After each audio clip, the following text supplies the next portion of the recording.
The death of King Edward the Confessor in January 1066 left England without a direct heir. Harold Godwinson claimed the throne, but he was not the only one with ambitions. William, Duke of Normandy, would make his move soon enough,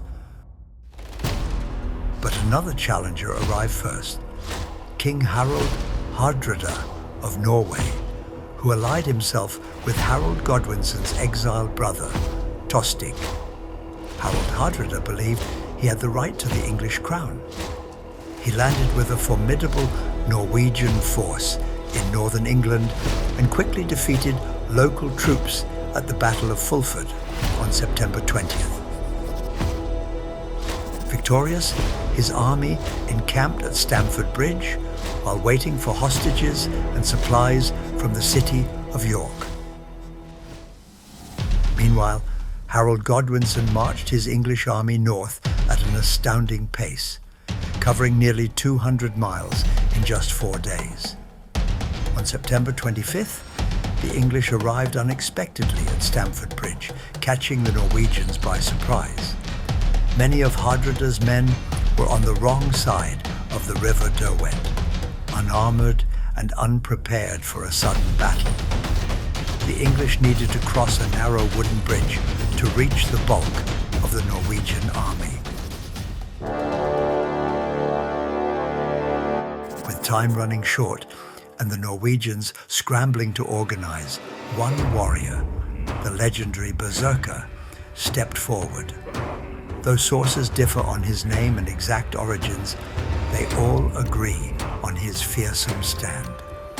According to various accounts, he wielded a massive Dane axe, roaring like a wild beast. In later chronicles, he's said to have slain dozens of Englishmen who attempted to force their way across. Soldiers charged and he hacked them down.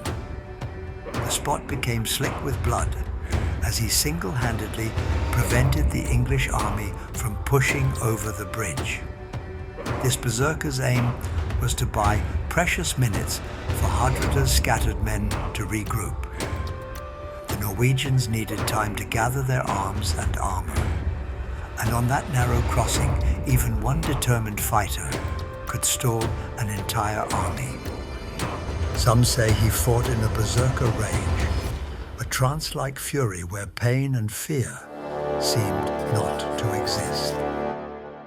Yet no matter how fierce his resistance, it couldn't last forever. The story goes that an English soldier found a way to strike from beneath, whether in a half-barrel or simply wading in the river.